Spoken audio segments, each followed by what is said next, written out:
प्रिय विद्यार्थियों, स्वागत आपका श्री श्याम कॉलेज भादरा के यूट्यूब चैनल पर। देखिए, हम बात कर रहे थे बीए सेकेंड ईयर और इसके अंतर्गत राजस्थान भूगोल से संबंधित कुछ टॉपिकों के बारे में हमने देख लिया था।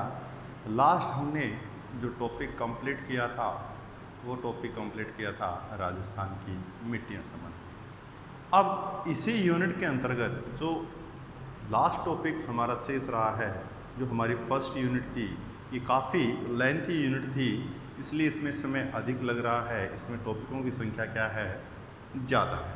आगे फसलों का वितरण आएगा, खनिज संसाधन हैं, शक्ति ऊर्जा के संसाधन हैं, उनमें इतना विवरण हमें स्पष्ट नहीं होता है। और लास्ट जो हमारी हैं भौगोलिक प्रदेश, जितने भी भौतिक प्रदेश थे उनके बारे में भौगोलिक दृष्टि से हमें अध्ययन करना है। तो ये हमारा आज हम जो टॉपिक स्टार्ट कर रही हैं, ये हमारा जो फर्स्ट यूनिट है उसका लास्ट टॉपिक रहेगा। तो देखिए कौन सा टॉपिक है, राजस्थान से संबंधित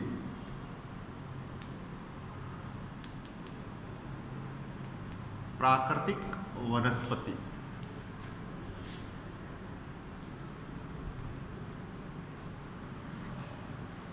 हमें अध्ययन करना है प्राकृतिक वनस्पति का, और प्राकृतिक वनस्पति का अध्ययन राजस्थान की दृष्टि से करना है। तो देखिए, सबसे पहले हम देखेंगे जो वनस्पति हैं वो वनस्पति से क्या तात्पर्य है। वनस्पति किसे कहते हैं? वनस्पति। देखिए, पेड़ पौधों की जाति,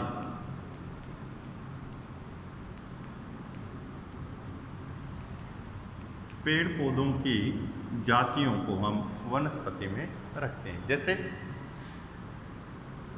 वृक्ष, घास,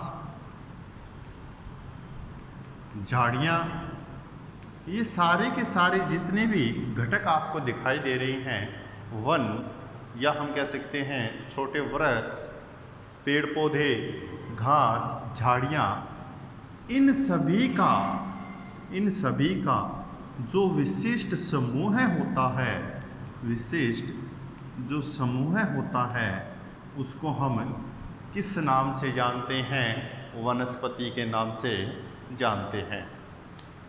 पेड़ पौधों की जातियां जैसे वृक्ष, छोटे पौधे, घास, झाड़ियाँ, लाइकन आदि का जो विशिष्ट समूह होता है, उस समूह को हम किस नाम से प्रतीत करते हैं? वनस्पति के नाम से प्रतीत करते हैं। ठीक है, अब हमें देखना है प्राकृतिक वनस्पति किसे कहते हैं। प्राकृतिक वनस्पति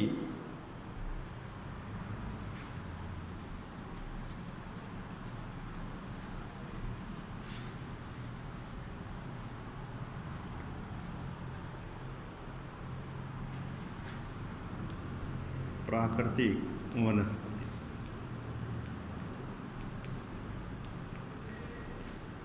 वनस्पति का तात्पर्य तो हमने देख लिया कि जितने भी पेड़ पौधों की जातियां हैं, उन जातियों का जो विशिष्ट समूह है वही क्या कहलाता है? वनस्पति कहलाता है। प्राकृतिक वनस्पति के अंतर्गत हम किन दशाओं को शामिल करेंगे? भौतिक दशाओं को शामिल करेंगे। भौतिक दशाओं में स्वतः विकसित होने वाले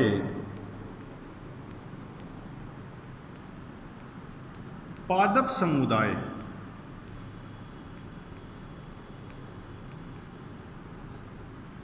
को क्या कहते हैं? प्राकृतिक वनस्पति कहते हैं। क्या कहते हैं? प्राकृतिक वनस्पति कहते हैं।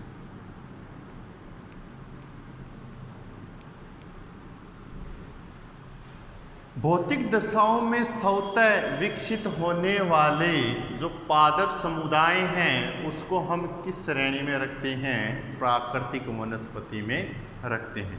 भौतिक दशाएं यहाँ पर दी हुई हैं: तापमान, वर्षा, जलवायु, ये सारे के सारे जो भी घटक हैं, उन घटकों के द्वारा किसी का कोई योगदान नहीं है, स्वयं प्रकृति में अपने आप विकसित हो जाती हैं, उस पादप समुदाय को हम किस में सम्मिलित करेंगे? प्राकृतिक वनस्पति में। या हम कह सकते हैं स्वयं विकसित हो रही है, मतलब किसी का कोई योगदान नहीं है। तो योगदान किसका होना चाहिए था? मानव का। तो मानव के हस्तक्षेप के बिना, मानव के हस्तक्षेप के बिना जो वनस्पति उगती हैं या जो वनस्पति उत्पन्न होती हैं, वो क्या कहलाती हैं? प्राकृतिक वनस्पति। भौतिक दिशाओं में स्वतः विकसित होने वाले पादप स्वतः विकसित हुए हैं, इसमें किसी भी प्रकार से मानव का कोई भी हस्तक्षेप नहीं है, वह क्या कहलाती है? प्राकृतिक वनस्पति कहलाती है। ठीक है। अब देखिए, प्राकृतिक वनस्पति के अंतर्गत हम किस चीज को रखेंगे? वन। किसको रखेंगे? वन को रखेंगे। देखिए, प्राकृतिक वनस्पति से अलग वन को नहीं रखा जाता है। ये बिल्कुल असंभव बात है कि हम वन को प्राकृतिक वनस्पति से अलग रखें। ये नहीं है, बल्कि क्या है कि प्राकृतिक वनस्पति का जो मूल घटक है या प्राकृतिक वनस्पति की संरचना का जो मूल घटक है, वो मूल घटक किसको माना जाता है? वन को माना जाता है। तो हम इसी वन की बात करेंगे। प्राकृतिक वनस्पति के अंदर मूल घटक तो वन ही हैं, तो उन्हीं वनों की बात करेंगे। किस दृष्टि से बात करेंगे? राजस्थान की दृष्टि से बात करेंगे। देखिए,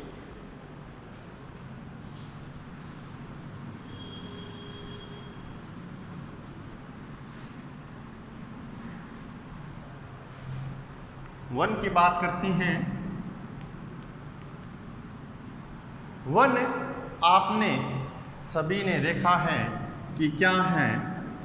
प्रकृति प्रदत्त एक अनूठा संसाधन है, बहुत ही बेहतर संसाधन माना जाता है। किसको? वन को। और ये किसके द्वारा प्रदत्त है?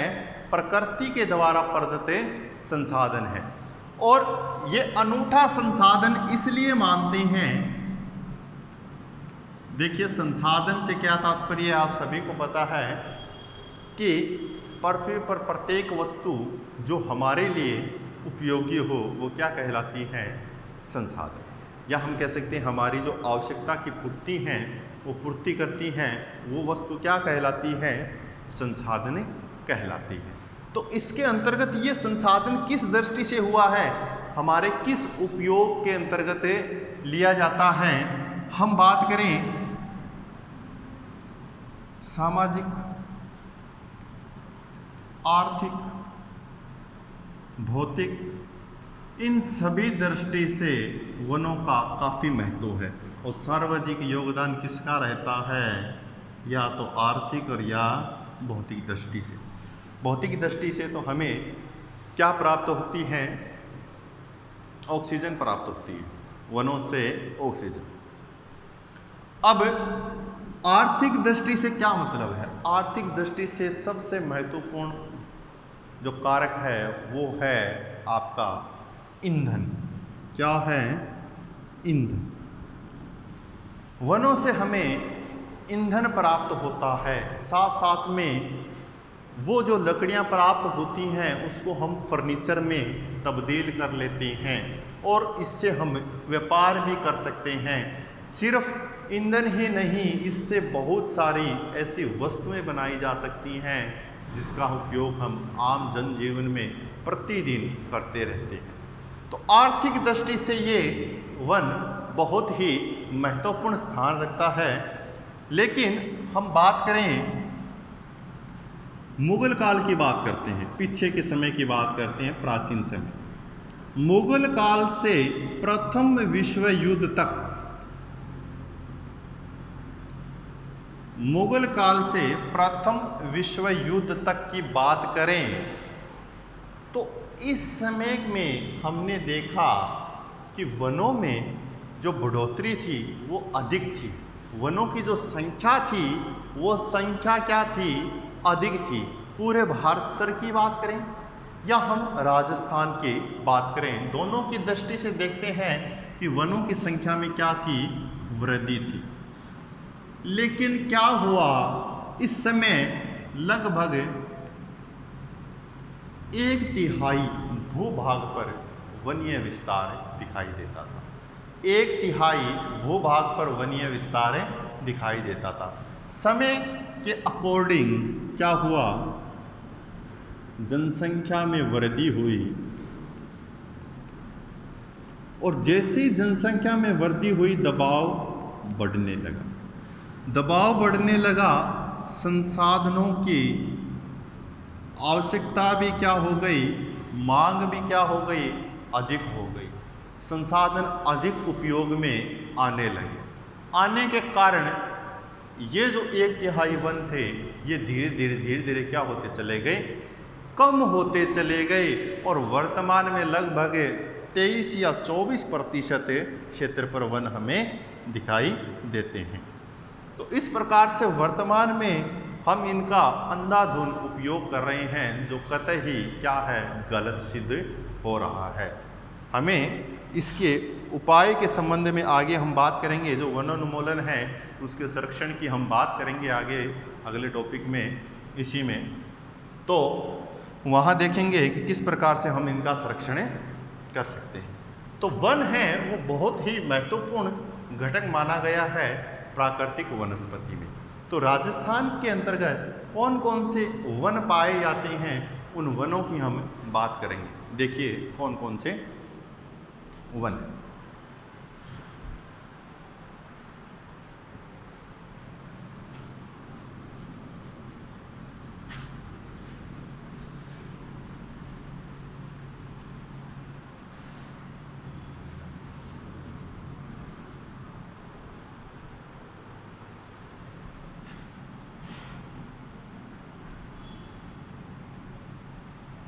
शुष्क सागवान वन। देखिए राजस्थान की हम बात करते हैं तो राजस्थान में ये जो वन है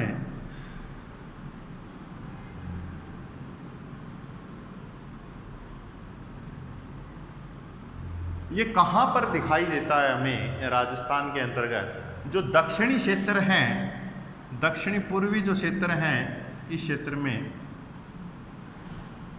दक्षिणी राजस्थान की बात करेंगे तो दक्षिणी राजस्थान में सागवान वन अधिक पाए जाते हैं।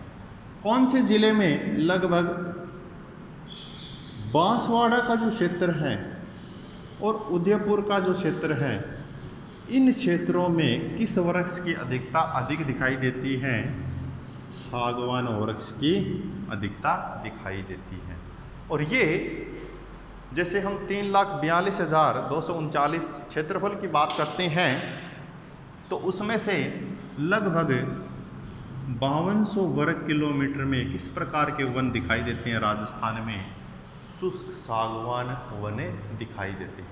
और वन हमें पता है कि जितने भी भव्य इमारत हैं उनके निर्माण में भी काम में आता है, साथ साथ में ईंधन की दृष्टि से भी काम में आता है।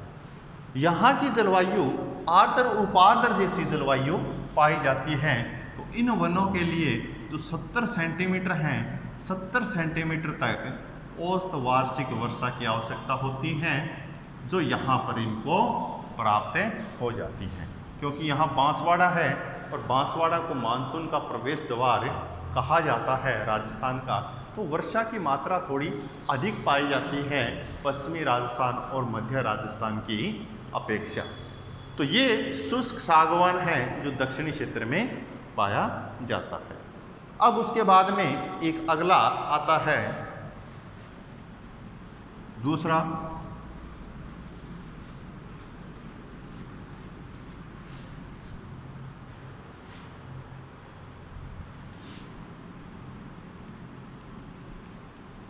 उष्णकटिबंधीय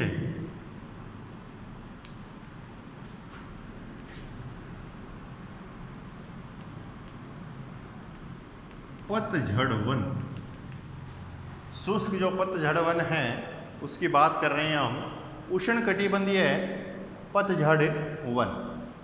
अब देखिए ये जो वृक्ष हैं, ये वृक्ष राजस्थान में कहाँ पर दिखाई देता है? देखिए